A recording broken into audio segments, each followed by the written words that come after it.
यीशु मसीह के नाम में आपको अनुग्रह और शांति मिलता रहे। आत्मिक सफलता यीशु मसीह में है, आत्मिक सफलता बाइबल में है। ये सफलता परमेश्वर ही हमें दे सकता है, क्योंकि परमेश्वर ने हमें अपनी समानता और स्वरूप में रचा है। हमारा डिजाइन उसी ने किया है और इसलिए परमेश्वर को पता है कि हम कब सब सक्सेस हो सकते हैं। मनुष्य जब पाप में गिर गया, परमेश्वर से उसका कनेक्शन टूट गया और तब मनुष्य असफल जीवन जीने लगा। इस धरती में तमाम प्रकार की समस्याएं उनके जीवन में आई और वो उन समस्याओं में दब गया और वो फेलियर जीवन जीने लगा। लेकिन आज से लगभग 2000 साल पहले जब यीशु मसीह इस धरती पर आए तो वह हमें पुनः वो सफलता को देने के लिए आए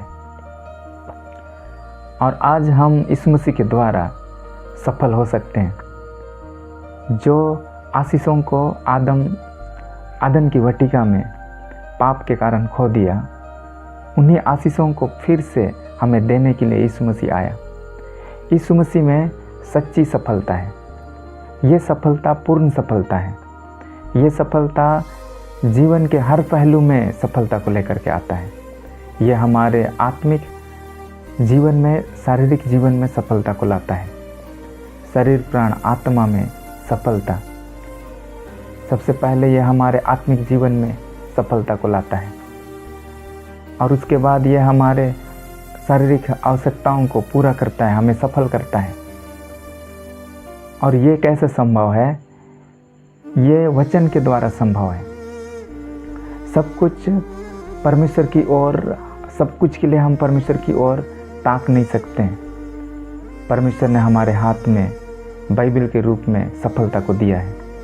जब हम बाइबल पढ़ते हैं तो सफलता को हम पढ़ते हैं। जब हम बाइबल का फॉलो करते हैं तो सफलता का फॉलो करते हैं। और इसलिए आज हम जब इस धरती पर हैं तो हम धन्य लोग हैं, क्योंकि आज हमारे हाथ में बाइबल है। ये बाइबल परमेश्वर का मन है, बाइबल परमेश्वर का सोच है। परमेश्वर का मन सफलता का मन है। परमेश्वर का योजना, परमेश्वर का सोच सफलता का सोच है। जब हम इसे अपना आइडिया बनाते हैं, जब परमेश्वर का मन को अपना मन बनाते हैं, जब परमेश्वर का योजनाओं को अपना योजना के रूप में लेके आते हैं, तो हमारे जीवन में सफलता आता है। और इसलिए परमेश्वर ने यहोशू से कहा था, यहोशू 1 अध्याय और उसके 8 पद में, कि व्यवस्था की पुस्तक तेरे चित्त से कभी ना उतरने पाए। जब यहोशू को परमेश्वर ने नियुक्त किया, यहोशू को लगता था कि मैं अपने जीवन में सक्सेस नहीं हो सकता हूँ। उनको अंदर से भय था कि इतनी भारी संख्या में इजरायलियों का लीड वो कैसे करे। लेकिन बाद में वो एक ग्रेट लीडर के रूप में खड़ा हुआ, क्योंकि परमेश्वर ने उसको एडवाइस दिया था कि व्यवस्था की पुस्तक तेरे चित्त से कभी ना उतरने पाए, क्योंकि ये व्यवस्था का पुस्तक हमें सफलता को देता है। आज व्यवस्था की पुस्तक के रूप में हमारे हाथ में बाइबल है और यही बाइबल हमारे जीवन में सफलता को लाएगा। ये बाइबल हमें सिखाता है हमारे डिज़ाइन के बारे, हम किस तरह से बनाए गए हैं इस बारे में हमें बताता है। बहुत सारा ज्ञान को हमें देता है। ऐसा कोई भी चीज़ नहीं है हमारी ज़िंदगी में जिसका उत्तर बाइबल ना दे सके। जीवन के हर क्षेत्र में बाइबल अप्लाई होता है और इसलिए हमें इस पुस्तक से प्रेम करना चाहिए। इस पुस्तक को हमें पढ़ना चाहिए। ये पुस्तक को हमें फॉलो करना चाहिए, क्योंकि ये पुस्तक परमेश्वर का दिया हुआ है। इस पुस्तक में परमेश्वर की बातें हैं और ये पुस्तक हमें बताता है कि हम जो बोलते हैं वो हमारे जीवन में होता है। और इसलिए व्यक्ति के द्वारा बोला गया शब्द बहुत इम्पोर्टेंट है। जब बाइबल को हम पढ़ते हैं, बाइबल का पहला दूसरा चैप्टर को जब हम पढ़ते हैं, तो बाइबल हमें बताती है कि परमेश्वर ने इस संसार को वचन से सृजा है, वचन से वो बनाया है। परमेश्वर का राज्य में वचन बहुत इम्पोर्टेंट है। परमेश्वर बोल करके पृथ्वी को रचा है और ये वचन आज हमारे हाथ में दिया है ताकि हम इस बात को सीख सकें कि हम भी बोल करके अपने जीवन में, वचन के द्वारा अपने जीवन में हम परिवर्तन को लाएं। जब परमेश्वर के सामने सृष्टि के समय कुछ समस्याएं थी, जैसे बेडौल था, ये संसार सुनसान था और गहरे जल के ऊपर अंधियारा था, तब परमेश्वर ने वहाँ वचन को लेके आया और वो वचन ही परिवर्तन को लाया। वो वचन वहाँ जो समस्याएं थी उन समस्याओं को दूर किया, अलग किया। इसी तरह से आज हमारे जीवन में जो समस्याएं हैं, आज जिन समस्याओं से हम जूझ रहे हैं, आज हमारे जीवन में जहाँ जहाँ फेलियर हैं, वहाँ परमेश्वर के वचन को लाने की ज़रूरत है। हमें परमेश्वर के वचन को बोलने की ज़रूरत है। हम क्या बोलते हैं वो बहुत इम्पोर्टेंट है, क्योंकि जो हम बोलते हैं हम वही होते हैं। हम बोलने के द्वारा अपने आप को हम प्रकट करते हैं, अपने आप को हम दिखाते हैं। कुछ साल पहले हमने जो बोला था उसी का परिणाम है आज हमारी इस स्थिति का, और आज जो हम बोलने जा रहे हैं वो हमारा भविष्य होगा। और इसलिए जब हम बोलते हैं तो हमें सोच समझ करके बोलना चाहिए। परमेश्वर के वचन में लिखा है, मत्ती रचित सुसमाचार उसका 7 अध्याय और उसका 17 से 19। मत्ती रचित सुसमाचार उसका 7 अध्याय 17 से 19। यहाँ लिखा है, इसी प्रकार हर एक अच्छा पेड़ अच्छा फल लाता है और निकम्मा पेड़ बुरा फल लाता है। अच्छा पेड़ बुरा फल नहीं ला सकता और ना निकम्मा पेड़ अच्छा फल ला सकता है। जो व्यक्ति जैसा होता है वो वैसे ही बोलता है। अगर कोई व्यक्ति अच्छा है तो अवश्य ही उनके मुंह से अच्छी बातें निकलेंगी। अगर कोई व्यक्ति बुरा है तो वो व्यक्ति के मुंह से बुरी बातें निकलेंगी। बुरी बातें बोला हुआ व्यक्ति कभी अच्छा नहीं हो सकता है। और इसी तरह से जो व्यक्ति अच्छी बातों को बोलता है वो व्यक्ति निकम्मा नहीं हो सकता है। यहाँ बोलने का मतलब, जो हम बोलते हैं वो वास्तव में हम अपने मन को बोलते हैं। हम अपनी सोच विचारों को बोलते हैं। बोलने से पहले हमारा जो शब्द है वो हमारे मस्तिष्क में विचार के रूप में रहता है, जिसका कोई आवाज़, जिसका कोई भाषा, जिसका कोई शब्द नहीं है। यानी कि हम बोल सकते हैं कि जिसका वोकल रूप में, जिसका शब्द के रूप में जो उत्पन्न नहीं हुआ है, जब हम उसको मुंह के द्वारा हम सोच को आवाज़ देते हैं तो वही तो शब्द है। और इसलिए व्यक्ति अपने सोच को, अपने विचारों को वो बोलता है। यदि हम अपने जीवन में सही बातों को बोलना चाहते हैं तो हमारे जीवन में सोच का एक अच्छा भंडार होना ज़रूरी है, क्योंकि हम अपने विचारों के भंडार से शब्दों को चुन करके बोलते हैं। अपने सोच, अपने विचारों में अगर अच्छी बातें आएंगी, परमेश्वर का वचन हमारा सोच और विचार में आएगा, तो हमारे मुंह से जो शब्द निकलेगा वो वचन के जैसा होगा। और इसलिए यहोशू से कहा गया कि व्यवस्था की पुस्तक तेरे चित्त अर्थात तुम्हारे मन से कभी ना उतरने पाए। अगर ये व्यवस्था का पुस्तक बाइबिल हमारे मन में होगा तो हमारा जो शब्द है, हमारा जो वचन है वो अवश्य बदलेगा। और इसलिए हमें परमेश्वर के वचन को पढ़ना, जानना जरूरी है।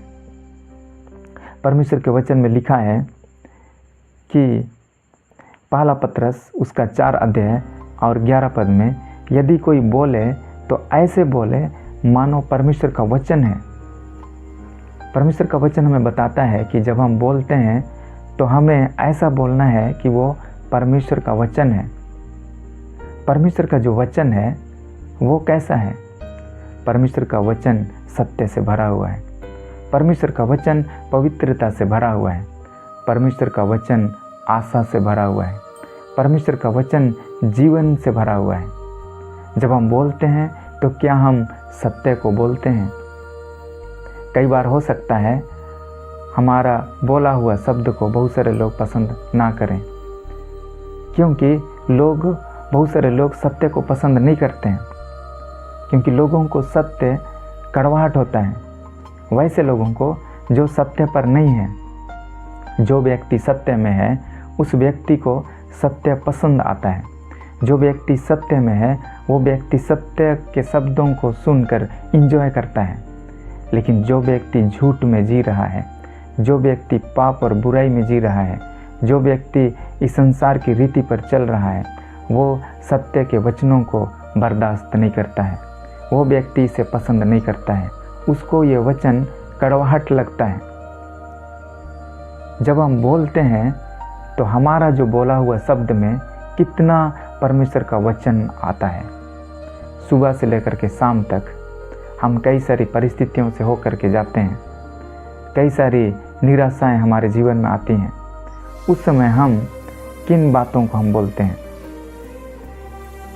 बात ये नहीं है कि हमारे जीवन में समस्या हैं या समस्या नहीं है। किसी व्यक्ति के जीवन में समस्या नहीं है और इसलिए वो सही बातों को बोलता है, ऐसा नहीं है। इस धरती पर हम हर परिस्थिति से होकर के गुजरते हैं। हमारे जीवन में धूप और छाँव आती है, हमारे जीवन में सुख और दुख आता है। इन सारी परिस्थितियों में क्या हम वचन के जैसे, जो वचन अटल है, जो वचन स्थिर है, वैसे क्या हम अपने बातों को भी स्थिर रख पाते हैं? जब हमारे जीवन में निराशाएं आती हैं तो क्या उस समय हम आशा को बोलते हैं? कई बार हो सकता है हम अपने दिन भर में कई बार निराशा को बोलते हैं। क्या हम अपने जीवन में डर को बोलते हैं? क्या हम अपने जीवन में नकारात्मक बातों को बोलते हैं? कई सारे मसीही भाई बहन जो वचन को जानते हैं वो भी अपने जीवन में कई बार डर को बोलते हैं कि मेरे जीवन में क्या होगा, मैं अपने जीवन में क्या करूँगा। उनको अपने भविष्य का डर सताता है। इसी तरह से बहुत सारे लोग अपने जीवन में चिंताओं को बोलते रहते हैं। जब जब परिस्थितियाँ बिगड़ती हैं, लोग चिंताओं को बोलते रहते हैं। परमेश्वर का वचन हमें सिखाता है कि हमें चिंताओं को नहीं बोलना है। मत्ती रचित सुसमाचार उसका 6 अध्याय में लिखा है कि हमें ये नहीं बोलना है कि मैं क्या पहनूंगा, हमें इस बारे में चिंता नहीं करना है कि मैं क्या खाऊंगा, क्या पहनूंगा। इन सारी चीज़ों के विषय में हमें चिंता नहीं करना है। जो मैदान के जो शोषण है, वो सुलेमान का जो वस्त्र था उससे भी कहीं ज़्यादा परमेश्वर वो मैदान के शोषणों को सुंदर बनाया है। तो वो परमेश्वर हमारे जीवन में अच्छी चीज़ों को क्यों नहीं देगा? तो ये वचन हमें सिखाता है कि हमें चिंताओं के बदले परमेश्वर के वचन को बोलना है। वास्तव में चिंताओं को बोलने से अच्छा परमेश्वर के वचन को बोलना है, क्योंकि परमेश्वर का वचन हमारे जीवन में सक्सेस को लाता है। लेकिन फिर भी हम कई बार चिंताओं को, डर को, निराशा को बोलते हैं। जब हम बोलते हैं तो क्या सामने वाला व्यक्ति हमारे जीवन से आशीष को प्राप्त करता है? परमेश्वर ने जिस तरह से अब्राहम को कहा कि मैं तुझे आशीष का मूल बनाऊंगा, परमेश्वर ने उनको आशीष दिया और उसके द्वारा से पूरे भूमंडल के लोगों को आशीष देने के विषय में कहा। आज भी परमेश्वर जब आपको और मुझको आशीष दिया है तो क्यों आशीष दिया है, क्यों आशीष देना चाहता है? इसलिए ताकि हमारे जीवन के द्वारा अन्य लोग आशीष पाएं। यदि हमारे जीवन के द्वारा अन्य लोग को आशीष पाना है तो हम जब बोलते हैं तो अन्य लोग क्या आशीष पाते हैं? अगर हम बोलते हैं तो हमारे बोलने से क्या लोग निरुत्साहित हो जाते हैं? जब हम बोलते हैं तो लोगों को ठोकर लगता है। हमें वचन के द्वारा आज अपने आप को परखना है, क्योंकि ये वचन आपके जीवन में सक्सेस को लेकर के आएगा। आपका बोला हुआ वचन आपको बताता है कि आप सक्सेस में हैं या फेलियर में हैं। और इसलिए हमें अपने वचन की चौकसी करनी है। जब हम बोलते हैं तो वही हमारे जीवन में होने लगता है। और इसलिए आज हमें परमेश्वर के वचन को बोलना सीखना है। परमेश्वर के वचन को अपने जुबान में लेकर के आए। परमेश्वर का वचन जो आशा से भरा हुआ है, परमेश्वर का वचन जो जीवन से भरा हुआ है, परमेश्वर का वचन जो प्रतिज्ञाओं से भरा हुआ है, उनको परमेश्वर के वचन को हमें अपने जीवन में लाने की ज़रूरत है। जहाँ जहाँ फेलियर है, जहाँ जहाँ हमारे जीवन में निराशा है, चिंताएं हैं, वहाँ परमेश्वर के वचन को लेकर के आइए। आपके जीवन में सफलता आएगी। यीशु मसीह ने अपने चेलों से कहा, मरकुस रचित सुसमाचार उसका 11 अध्याय और 23 पद में, जो कोई, मैं तुमसे सच सच कहता हूँ, जो कोई इस पहाड़ से कहे तो उखड़ जा और समुद्र में जा पड़, और अपने मन में संदेह ना करे, तो वो समुद्र में चला जाएगा। हमारे पास 2 ऑप्शन है। एक तो हम पहाड़ के बारे में हम बोल सकते हैं कि ये पहाड़ इतना बड़ा मेरे जीवन में आया है, इतनी बड़ी पहाड़ की जैसी समस्याएं मेरे जीवन में आ गई हैं, और उनके बारे में हम बोलते रह सकते हैं। और दूसरी ओर हम उस पहाड़ के ऑपोजिट हम बोल सकते हैं कि ये पहाड़ सरक करके समुद्र में चला जाए। ये पहाड़ क्या है? हमारे जीवन में जितने समस्याएं हैं, हम जो चुनौतियों का फेस करते हैं, हमारे जीवन में जो फेलियर हैं, हो सकता है वो एक बड़ा पहाड़ के समान है। आज शायद हम अपने जीवन में बैठ करके उन पहाड़ों के बारे हम व्याख्या कर रहे हैं कि मेरे जीवन में इतनी सारी समस्याएं हैं, मैं अपने जीवन में गरीबी से जूझ रहा हूँ, मैं अपने जीवन में बीमारी से जूझ रहा हूँ, मैं अपने जीवन में अशांति, निराशा, तकलीफ में फंसा हुआ हूँ, और उन्हीं चीज़ों को आप बार बार अपने जीवन में बोलते रहे हैं। तो आज परमेश्वर का वचन हमें सिखाता है कि वहाँ परमेश्वर के वचन को लेकर के आइए। परमेश्वर का वचन उसके ऑपोजिट है। परमेश्वर का वचन फेलियर के ऑपोजिट है। वो आपके जीवन में सक्सेस को लेकर के आएगा। ये परमेश्वर नहीं करेगा, ये आपको और मुझको करने की ज़रूरत है। परमेश्वर के वचन को अपने मन में भरें और परमेश्वर के वचन को बोलना प्रारंभ करें। जब संसार में जितने बड़े इंस्टीट्यूट हैं, वो वहाँ कम्युनिकेशन स्किल क्लास कराते हैं। वहाँ सिखाया जाता है कि हम किस तरह से अच्छे शब्दों को लोगों के सामने हम पेश कर सकते हैं, अच्छी लैंग्वेज में हम लोगों से बात कर सकते हैं। लेकिन परमेश्वर का वचन उसे कहीं ज़्यादा डीप है। वो हमें सिखाता है कि हम अपने जीवन में हर दिन सुबह से लेकर के शाम तक हम जो बात करते हैं, हम जो बोलते हैं, वो शब्द में कितना परमेश्वर का वचन छिपा है, उस शब्द में कितना सत्य छिपा हुआ है। ये हो सकता है हम अच्छे अच्छे शब्दों को अच्छा से हम बोल सकते हैं, हमारी भाषा शैली अच्छी है, लेकिन ये भी हो सकता है कि हम शायद झूठ को बोलते हैं।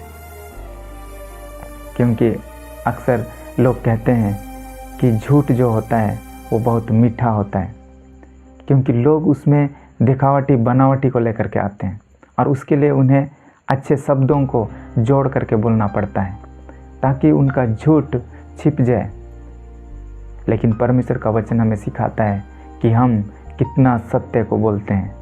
परमेश्वर का वचन सत्य है, परमेश्वर का वचन पवित्र है, और इसलिए लिखा है कि ऐसा बोलो कि मानो परमेश्वर का वचन है।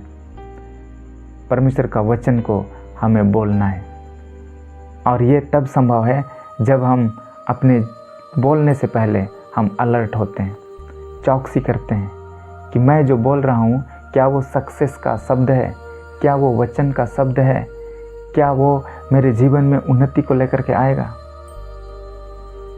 हमें परमेश्वर के वचन को बोलना है और ये हमारे जीवन में सक्सेस को लेकर के आएगा। व्यवस्था की पुस्तक तेरे चित्त से कभी न उतरने पाए, इसी में दिन रात ध्यान दिए रहना और इसके अनुसार करने की तू चौकसी करना, क्योंकि ऐसी करने से तेरे सब काम सफल होंगे और तू प्रभावशाली होगा। परमेश्वर आपको आशीष देने पाए। आमीन।